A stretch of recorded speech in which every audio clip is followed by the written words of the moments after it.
and welcome to It's Storytime Kids. Today we're going to read Elmer and Rose by David McKee. Now I've just read Elmer and Super, and now I'm going to read Elmer and Rose, but kids, I made so many mistakes reading Elmer and Super. Hopefully I'm going to do better with this one. I don't know, sometimes you just have a day of mistakes. A young friend of Elmer's named Rose blushes from her head to her toes, or sometimes instead from her toes to her head, but never from her tail to her nose. Oh, they don't often start with a poem, do they, kids?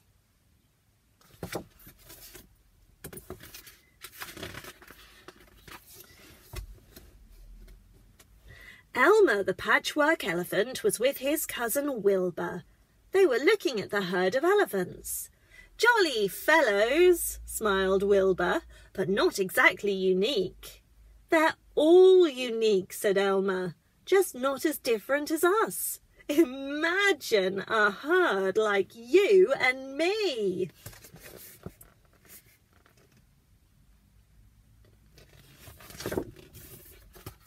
That would be such an exciting herd, wouldn't it? I'm just going to slightly adjust this to see if I can focus in on the book a bit more. At that moment, Bird arrived and said, "Grandpa Eldo wants you to." "Come on, Wilbur," said Elmer.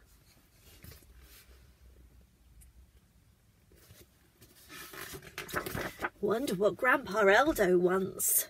Grandpa Eldo was looking under a bush. "Where is she?" he muttered. Then, seeing Elmer and Wilbur, he said, "She must be hiding from you two." "She?" said Elmer. "Who are you talking about?" "Look at Grandpa Eldo. I love Grandpa Eldo." "A golden elephant. Wow." Oh, and look, there's Tiger and his little cubs. Or her little cubs. Here's her. I don't know if it's a boy tiger or a girl tiger. "Rose," said Eldo. "She wandered away from a herd of elephants that passed nearby. You two can take her back to them. Ah, there she is." "Don't be frightened, Rose. Come and meet Elmer and Wilbur." From behind a tree peeped a young elephant. A pink elephant. Who else is in the tree? A monkey, and I don't even know what that is. What is that, kids? Could it be a leopard? Maybe. "Oh," said Elmer and Wilbur in surprise. "Very pretty," Elmer added quickly. Rose became even pinker. "She blushes very easily," whispered Eldo. "I expect that's why she's called Rose." Rose said, "Pleased to meet you," and blushed again. Aww.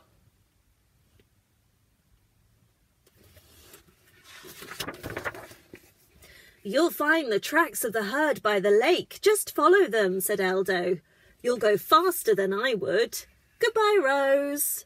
Rose said goodbye very sweetly, blushed a deeper pink, and ran after Elmer and Wilbur.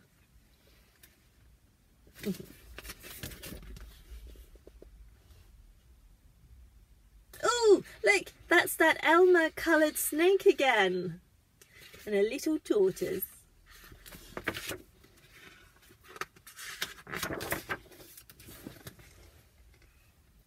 At the lake they met another elephant. Rose stared and hid behind Elmer and Wilbur. "Hello, Elmer. Hello, Wilbur," said the elephant. "Hello," he continued awkwardly, looking at Rose. "Rose," said Elmer helpfully. After the elephant had gone, Rose said, "That's a strange one."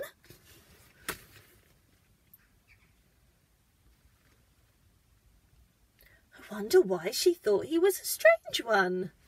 Also, I don't think you're supposed to say that people are strange, kids. I mean, that's a little bit rude, isn't it? That's a strange one. I hope no one says that about me, kids.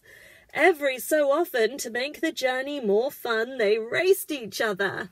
Rose loved that because somehow she always won, and every time she blushed even pinker.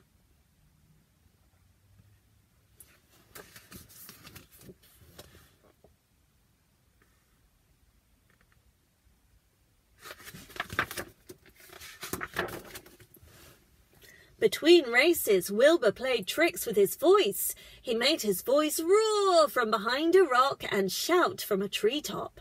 Rose squealed with excitement, blushed almost red, and held on to Elmer's trunk. Elmer just chuckled.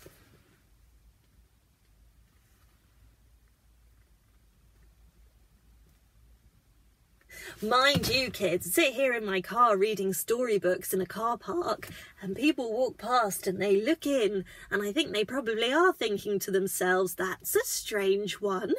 Why is that lady sat in a car reading storybooks to herself? I don't mind. We're having fun. Oh, I'm really enjoying this. Let's read it again. I'm sorry I interrupted. Between races, Wilbur played tricks with his voice. He made his voice roar from behind a rock and shout from a treetop. Rose squealed with excitement, blushed almost red, and held on to Elmer's trunk. Elmer just chuckled. Suddenly, Rose said excitedly, "Listen, they're just over the hill. I'll go alone now. You may upset the elephants, they're quite shy." You're all such unusual elephants, especially the strange grey one we saw. Thank you for bringing me back. Come and visit us sometime, Elmer called after her. Strange grey one? What did she mean? Asked Wilbur. I think she was joking, said Elmer.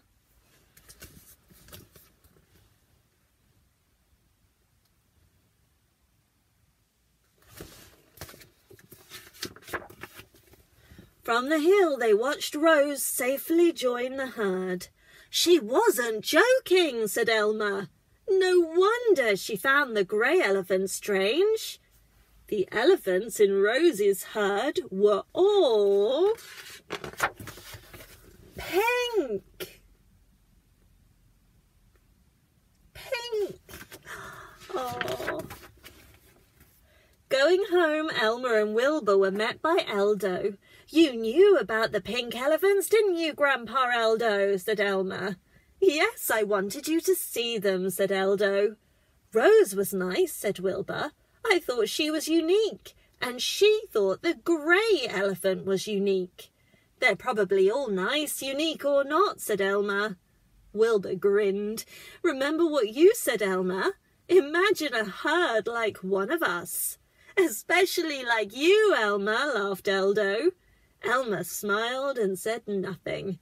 He was imagining a herd of elephants like himself.